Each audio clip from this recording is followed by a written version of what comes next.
در این روزهای مبارک چه کارهایی توصیه شده هست و ما چه کاری انجام بدیم؟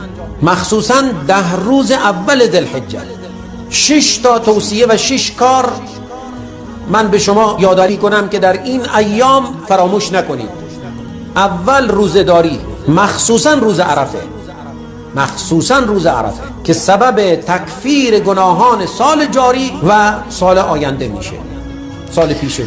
و دوم تلاوت قرآن، سوم صدقه دادن، چهارم دعا کردن، پنجم ذکر الله و ششم استغفار. این را هم بدانید ممکنه کسانی پارازیت بندازن، ممکنه کسانی نواهای منفی سر بدن، به این چیزها توجه نداشته باشید، به این مسائل عنایت نکنید، این فرصت به دست آمده را از دست ندید.